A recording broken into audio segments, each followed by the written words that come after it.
Presta atención. ¿Podés identificar de quiénes son estos rugidos? Escucha, el primero. El segundo. Y el último. Bien, lo que creas que son, ponelo en los comentarios y yo te digo si sí o si no. Pero bueno, hoy vamos a hablar de Godzilla.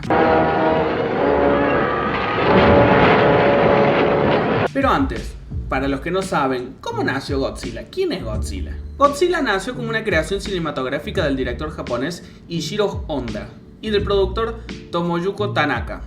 La idea original para la película surgió después del éxito de la película japonesa The Beast from 20 un montón de Phantoms. La bestia de los 20.000 pies, una cosa así. En español, negro, en español. De 1953. Dirigida por Eugene Laurie y producida por Jack Dees y Hal E. Chester. Nunca un Gómez, nunca un Pérez, la concha de la lora. Qué difíciles que son los nombres. La película estadounidense presenta a un monstruo prehistórico que ha despertado por pruebas nucleares y aterroriza a la ciudad de Nueva York. Sí, esta película es estadounidense y Godzilla es japonesa. Así que, pero para, recién empieza esto, negro. Espérate un poco. Tomoyuki Tanaka, al enterarse del éxito de esta película, decidió crear su propia película de monstruos inspirada en esta idea. Sin embargo, Tanaka quería que el enfoque de la película fuese más serio y tuviera una fuerte carga emocional relacionada con las secuelas de la Segunda Guerra Mundial y las pruebas nucleares realizadas en Japón. Sí, vos que recién salí de ver Oppenheimer y de esto, no, todo tiene connotación, negro. Fíjate bien. El nombre Godzilla, como nosotros lo decimos, es una combinación de dos palabras japonesas. Gorira, a todo esto, yo no sé japonés.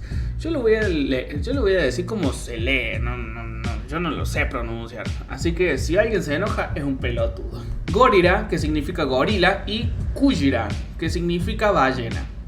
Esta combinación se utilizó para transmitir la imagen de un monstruo gigante y poderoso que tuviera rasgos de gorila y ballena, obviamente. En 1954, un año después de la película de Estados Unidos, Toho Studios, justamente la casa que le dio origen a Godzilla y con la que se hacen todas las películas de Godzilla básicamente, o sea, la casa del señor Godzilla, digámoslo. Lanza la película Gojira, dirigida por Ishiro Honda, que se convirtió en la película inaugural de esta franquicia. En esta película es presentado como un monstruo gigante creado a raíz de las pruebas nucleares realizadas por la humanidad, que emerge del océano para atacar y destruir la ciudad de Tokio. Es genial, convirtiéndose en una metáfora poderosa de las consecuencias devastadoras de la bomba atómica y la ciencia descontrolada. Para un poco, negro, porque yo soy científico. La película Gojira fue un gran éxito en Japón y también llamó la atención internacionalmente, lo que llevó a la creación de varias secuelas y la consolidación de Godzilla como un ícono de cine de ciencia ficción y kaiju. Desde entonces Godzilla ha aparecido en numerosas películas, series, televisiones, cómics, medios, pantuflas, medias, los juguetes, los tatuajes, de todo. Godzilla está en todos lados. Bien, yo dije género kaiju, pero ¿qué es el género kaiju? El género kaiju es un término japonés que refiere a las películas y obras de ciencia ficción que presentan monstruos gigantes, generalmente de proporciones colosales, en Japón. Kaiju se compone de las características kai, que significa extraño, misterioso o raro, por así decir, en criollo, y yu, que significa bestia o animal. O sea que es una bestia extraña. En el contexto del cine y la cultura pop, el género kaiju se centra en los monstruos gigantes que pueden ser seres prehistóricos, mutantes, extraterrestres, de todo puede ser, o el resultado de las experimentaciones científicas, que es por lo general para donde va.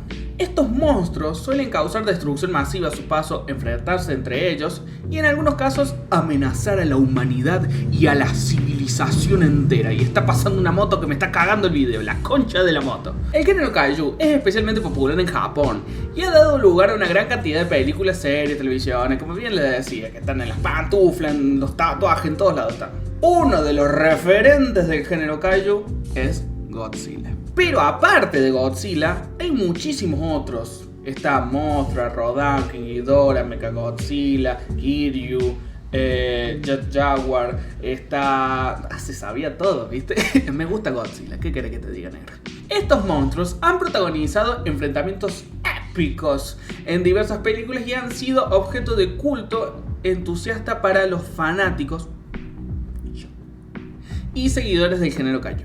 Está bien todo lo que vos quieras, pero estas películas del género kaiju, ¿con qué técnicas se hacen?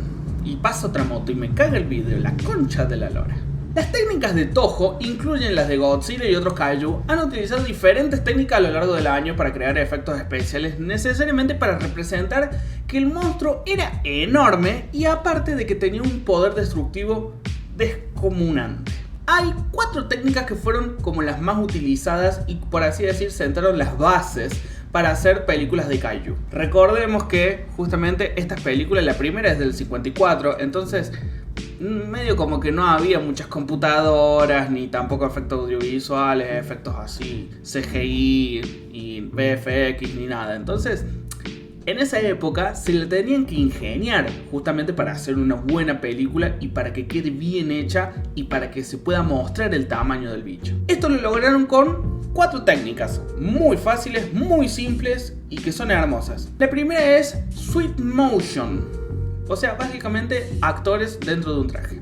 Acá les voy a romper la infancia a algunos, pero Godzilla era interpretado por un chabón adentro de un traje. Sí. Perdón. A lo mejor hay gente que no lo sepa, pero adentro de Godzilla hay un chabón que se está cagando de calor. Y yo, como persona que antes para ganarse la vida animaba fiestas infantiles disfrazada de Bartolito, Mickey Mouse, todo eso, sé lo que es estar ahí. Duele un huevo. El calor que tenés es impresionante. Y aparte, no te pagan lo suficiente. Pero bueno, esa es una queja que tiro. Cosas que pasaron en mi vida. Entonces, justamente una de estas técnicas era, como no se podía hacer por computadora el bicho, se trabajaba mucho en maquillaje, en hacer estos trajes que son tan alevosos y justamente que sean fáciles de poner y sacar, para que pueda entrar un chabón y no tengan 10.000 horas para que se pueda entrar el chabón y hacer la película. Entonces tenían estas facilidades. Bien, entonces ya tenemos al bicho. Perfecto. Hay otra cosa que se le sumaban, que hacían miniaturas de ciudades. Obviamente hay muchísimas escenas en las que Godzilla está pisando, qué sé yo, tira un edificio, le pega un tanque, rompe un puente. Bueno, ¿cómo hacemos para que rompa un puente? Fácil. Hacemos miniaturas de ciudades enteras y que el actor que está dentro del traje de Godzilla haga quilombo. Estos modelos de miniatura eran, la verdad, súper, hiper, mega, recontra detallados y a escala. Que eso es lo importante, se lo tomaban muy en serio el trabajo. Si Godzilla tenía, por ejemplo, por decir, 30 metros de altura, justamente los edificios característicos de Japón tenían que tener la relevancia de decir, bueno, si Godzilla tiene 30 metros y esto pesa tanto, más o menos miden a esto de diferencia. Entonces era espectacular porque era lo más cercano a la realidad que podían traer, como si Godzilla estuviera en Tokio, básicamente. Y bueno, obviamente aparte de Godzilla, la película tenía personajes, tenía protagonistas, que eran los humanos, de cómo resolver el quilombo de que hay una lagartija gigante que está rompiendo todo. Estas escenas en las cuales participan los humanos y por ejemplo también se ve de fondo al bicho, se hace mediante composiciones ópticas, juegos de cámaras, justamente como superponer lo que se había grabado con el bicho y superponer con las escenas de los personajes humanos. Y por último, uno de los mejores efectos que tenían, que a mí de chiquito no sabía por qué pasaba esto, que eran los efectos pirotécnicos. Con los efectos pirotécnicos, básicamente cada vez que pegaba una piña, que tiraba el aliento atómico, o que entre ellos se pegaban, o las máquinas por ejemplo, saltaban chispazos para todos lados. Y yo decía, ¿qué mierda te he hecho? ¿Por qué tiene chispazos? ¿Qué dinamita tiene? Básicamente este efecto lo que trataba de hacer es que se generara, por así decir, aparte de hacer la pelea entre los bichos más espectacular, trataba de mostrar el inmenso poder que tenían estas bestias, estos kaiju, y cómo se hacían bosta entre ellos básicamente. Bien, estas técnicas eran las que se usaban en el género kaiju, pero más llevado a lo japonés. esto era lo que se usaba en Japón. En Estados Unidos, si bien hacían algunas de estas películas así con monstruos gigantes, lo que se hacía era stop motion. No había ninguna persona disfrazada del bicho, sino que eran bichos que eran hechos a mano, eran como juguetitos, por lo general eran de arcilla, cosa de que se puedan mover más fácil, y lo que hacían lo iban poniendo en posiciones y le iban sacando fotos. De 72.000 fotos ya tenías el movimiento del bicho. Esa eran como una de las grandes diferencias, por ejemplo, en el género que hay entre Estados Unidos y Japón, en las técnicas que usaban. Después todo lo otro más o menos eran parecidos. El tema de hacer miniaturas y el tema, por ejemplo, de hacer efectos ópticos. Y pirotecnia no, los estadounidenses no hacían tantos efectos pirotécnicos, era más Japón. En la actualidad hay 38 películas de Godzilla, incluidas las producidas por Japón y Estados Unidos. De estos, 33 fueron producidas por Toho, la casa de Godzilla, uno fue producido por TriStar Pictures y 4 fueron producidas en Estados Unidos. La franquicia de Godzilla comenzó hace 70 años ya y se mantienen fuertemente después de más de 30 películas. O sea, es todo un éxito, loco.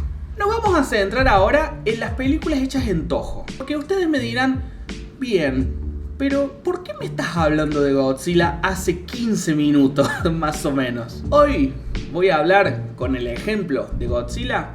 Voy a hablar lo que es la evolución de la audiencia y cómo en estas 38 películas, que en realidad vamos a hablar más que nada de las producidas por Toho, o sea, estas 33 películas fueron cambiando a medida que cambiaban los públicos y cambiaban las audiencias. La filmografía de Godzilla se divide comúnmente en 3 etapas o eras, por así decir, que son diferentes periodos en los cuales hay un diferente enfoque y diferentes características de cada franquicia. Por ejemplo, tenemos la era Showa de 1954 a 1975, la era Heisei de 1984 a 1995 y la era Millennium de 1999 a 2004. Cada era distinta entre sí, tenían distintos enfoques y, por así decir, se podía ver el crecimiento de la audiencia viendo cómo iban cambiando las películas, porque el que te seguía desde el principio cambiaba, obviamente iba creciendo a medida que se hacían películas, entonces tenían que seguir con esa audiencia. Entonces lo que te causaba gracia o te causaba miedo al principio no necesariamente es lo mismo al final. Esto también lo podemos ver, por ejemplo, en los diseños de los trajes de Godzilla. Por ejemplo, en la era Showa era un poco más naif, no era tan horripilante, por así decir, que fue cambiando a medida que iban pasando las eras, se iba haciendo cada vez, por así decir, más peligroso. Veías un terror en la cara de Godzilla y veías más peligro en la cara de Godzilla. Por ejemplo, estas 3 imágenes, respectivamente de cada era, pueden ser el ejemplo. Y otra cosa, no te das una idea del último Godzilla. Fíjate ahora.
Terror puro, básicamente. La era Showa, que fue la era del primer Godzilla, que incluye las películas de 1994, que Gojira, hasta Terror of Mechagodzilla del 75. Durante esta época, las películas de Godzilla tendieron a ser más serias, sombrías con sus temas y con un enfoque en la crítica social y metáforas nucleares. Seguían muy dulces, por así decir, muy tibia todavía, todos los desastres de la Segunda Guerra Mundial. Entonces iban enmarcadas en cómo esto afectaba a, obviamente, todas las películas que iban a salir después de esa época. Sin embargo, a medida que avanzaba las eras, las películas comenzaban a volverse más orientadas hacia un público infantil y familiar. Con enfrentamientos entre Godzilla y otros kaiju, también se introdujeron personajes más extravagantes y coloridos.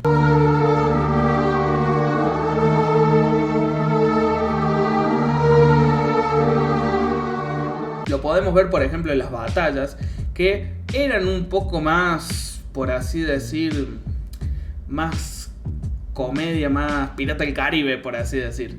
No era tan serio, no había un riesgo terrible a que, por ejemplo, qué sé yo, uno de los bichos muriera. La era Heisei, la era siguiente, comenzó con la película El Retorno de Godzilla, o también conocida como Godzilla 1984, y se extendió hasta Godzilla vs. Destoroyah en el 95. Esta era se caracterizó por un enfoque más serio y una continuidad coherente entre las películas. En la era pasada eran básicamente como historias, no había una relación, no había un serio problema entre una película y la otra. Pero en esta era había una continuidad. El Retorno de Godzilla ignora todas las películas anteriores a la era Showa, retomando la historia desde el acontecimiento de la original de 1954. Las películas de esta época exploran el crecimiento de Godzilla como una amenaza para la humanidad y presentaron nuevos kaijus y tramas más complejas. También lo que pasaba mucho es que hay películas en las que Godzilla se mostraba como un enemigo para la sociedad, en el cual tenían que venir otros monstruos, como por ejemplo Mothra, a pelear contra Godzilla, básicamente para proteger a los humanos. Y había otras películas en las que Godzilla era el héroe. Era el héroe de justamente de grandes amenazas como lo pueden ser King Ghidorah o Destoroyah. O por ejemplo Space Godzilla, que ya vamos a hablar. En la era siguiente, la era Millennium, de 1999 a 2004, comenzó Godzilla 2000 Millennium y concluyó con Godzilla Final Wars del 2004. A diferencia de la era Heisei, las películas de la era Millennium no compartían una continuidad coherente entre sí, sino que presentaban diferentes líneas del tiempo y enfoques. Esta era combinó elementos de las anteriores con películas que oscilan entre un tono más serio y otros más fantásticos y extravagantes. También se hizo un esfuerzo para actualizar a Godzilla y a otros kaiju con efectos especiales mejorando, y también lo que se hizo fue como hacerle un enfoque más moderno a Godzilla. Está bien, todo lo que vos quieras. El bicho nació en 1954. Perfecto.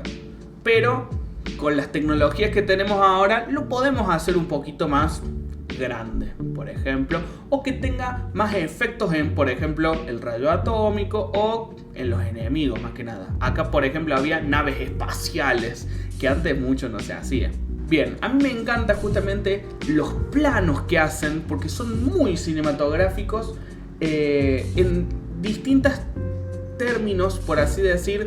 Cuando termina una película de Godzilla, o por ejemplo cuando termina una era, termina con un plano hermosísimo. Les recomiendo fuertemente para mí la mejor película, aparte de la original de 1954, la última que salió creo que el 2020 creo, que es Shin Godzilla. Shin Godzilla lo que hace, aparte de todo lo que venían de una crítica y de que eran más peleas de kaiju entre otras cosas, Shin Godzilla lo que hace es mostrarnos la incompetencia de los gobiernos. Básicamente es Godzilla que va evolucionando, y a medida que va evolucionando, cómo va atacando, por así decir, que en realidad no está atacando las ciudades de Japón. Creo que era Japón. Se centra más que nada en cómo el gobierno va a tratar de resolver esta situación que no tiene ni idea ni de cómo surgió ni nada. Cómo es que no pueden hacer una simple acción y cómo van presentando personajes que duran 2 segundos, que es el secretario del secretario del secretario. Entonces es espectacular para mostrar justamente la inoperancia de los gobiernos ante, por ejemplo, una crisis como puede ser Godzilla. Bien. Me hablaste de la vida de Godzilla, pero ahora, ¿para qué me hablas de la vida de Godzilla? O sea, ¿con qué razón de ser me estás contando todo esto? Justamente, como bien te decía, un mismo producto como puede ser Godzilla fue evolucionando con el paso de los tiempos, justamente porque se iba adaptando al público que tenía en cada época. Como bien decía, las eras eran distintas entre sí y lo pueden ver por ejemplo en el diseño de Godzilla, fácilmente. Pero ahora yo lo quiero extrapolar con algo más terrenal, con algo que pueden sentirse más identificados, por ejemplo acá en Argentina, que es el reality Gran Hermano. Para esto yo les recomiendo un video que es genial, aparte de otros videos que ya se los voy a dejar en los comentarios. Hay un video del youtuber Navaja Crimen que habla sobre la evolución del reality show en la Argentina. Y justamente uno de los realities que habla es sobre Gran Hermano. Gran Hermano, bueno, como todos ya conocen, es un reality que básicamente se encierran personas en una casa que lo filman las 24 horas del día y se van eliminando entre ellos a través del voto del público. Entre ellos se nominan y el público elimina. Lo que quiero que ustedes analicen es cómo es que van cambiando en las épocas quién ganaba y quién perdía. La producción de Gran Hermano asignaba, por así decir, sobrenombres a cada personaje. Por ejemplo, por un lado estaban los estrategas y por otro lado estaban los cenicientos. Los cenicientos, más que nada, básicamente son personas buenas, tranqui, que no quieren, que no van a traicionar a otro, de que hace amigos y todo muy amor y paz y todo lo que vos quieras. El estratega más que nada es como un killer, o sea, básicamente el estratega, si para ganar tiene que traicionar a la madre, va a traicionar a la madre, básicamente, corte, así. Pero bueno, a medida que iban pasando los distintos ediciones de Gran Hermano, iba ganando el primero, por ejemplo, el primer Gran Hermano, el del 2001, ganó un Ceniciento. En los siguientes fueron ganando otros estrategas, más que nada. El público ahora quería a los estrategas antes que un Ceniciento. Por ejemplo, lo podemos ver en la la espontánea. Lo podemos ver en la espontánea que le hizo Marianela Mirra a Diego, su amigo íntimo. En primer lugar iría Diego. Capaz que yo me veo como que nosotros somos más débiles frente a Diego. Entonces, bueno, por eso lo elijo. Primero a Diego y el segundo, pobre, de rebote quizá, que lo quiero mucho, me parece muy buena persona. Y si tengo que hacer un balance, tampoco tuve la afinidad total con Juan. Así que, en segundo lugar,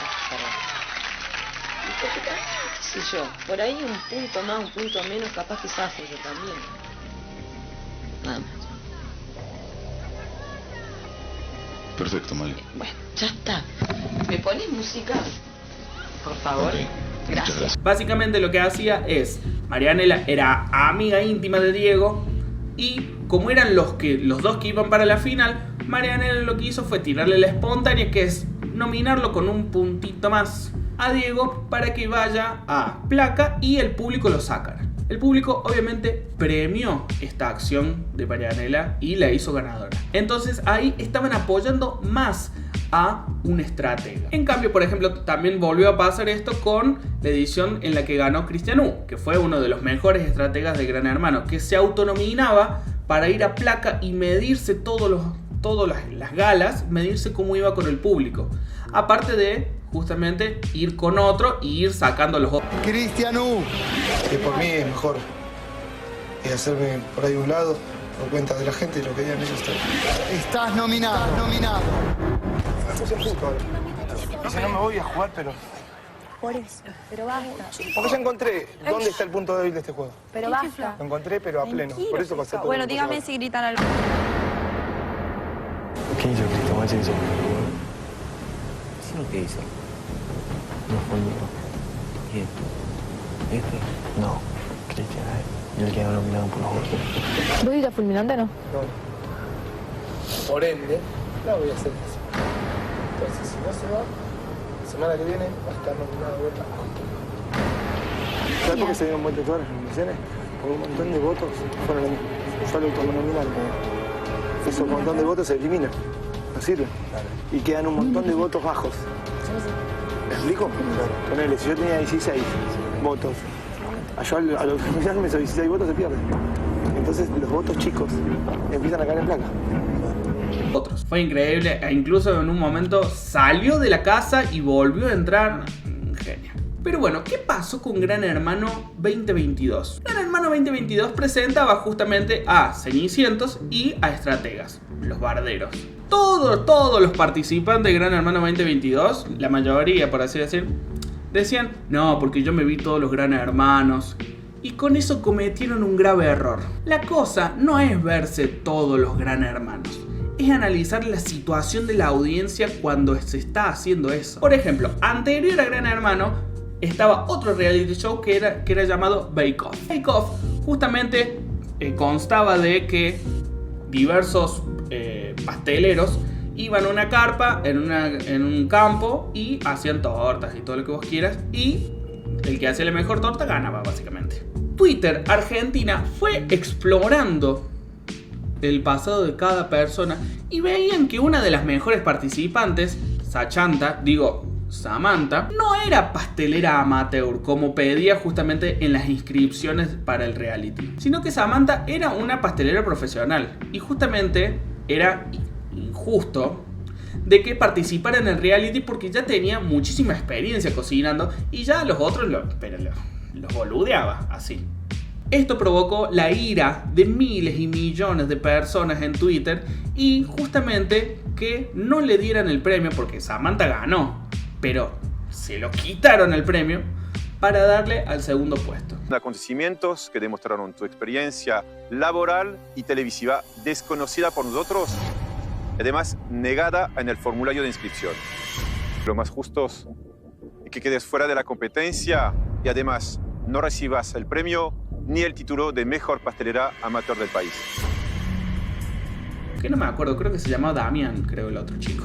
Entonces, analizando ya Bake Off, vos sabías que la gente no estaba tan de acuerdo con los estrategas, con la gente que se peleaba o con las que buscaba quilombo. En Twitter Argentina básicamente se hacían fandoms, pero justamente fandoms de la gente copada, de los buenos. Ay, ¿por qué este es tan bueno? No, qué tan bueno. Entonces, ya analizando lo que estaba pasando en Bake Off, ya podías saber de que lo más probable que pase es de que en Gran Hermano, que era lo que seguía, y pasa una moto, en Gran Hermano gane un Ceniciento en vez de un estratega.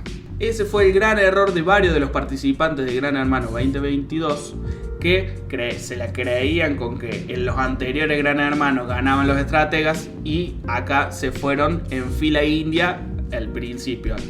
Thomas Holder, el tachero que no me sale el nombre, Coti, Martina, así en fila india, los primeros, los estrategas, chao. El primer eliminado de Gran Hermano es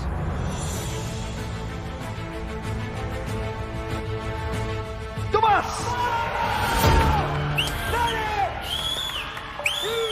Y bueno, espero que se haya entendido en este video, con estos ejemplos, cómo es que los públicos van cambiando a medida de que va pasando el tiempo y de que no consumimos siempre lo mismo. Para todos aquellos que están trabajando en producciones audiovisuales es importante tener en cuenta no solamente la historia de las producciones, sino también cómo es el público actualmente y con eso ver de construir qué puede ser bien recibido y qué no. Así que nada, espero que les haya gustado y yo con mi amigo Godzilla nos retiramos. Hasta la próxima aventura, negro.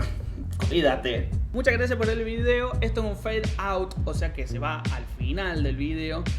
Con lo que te digo que te suscribas, dale like, compartí, mira el siguiente video, mira este otra lista de reproducción, dale like, compartí, dona. En la lista vas a ver todo. Así que ya sabes, negrito, si te gustó esto, subite que seguimos para adelante, que sigue para rato esto. Nos vemos.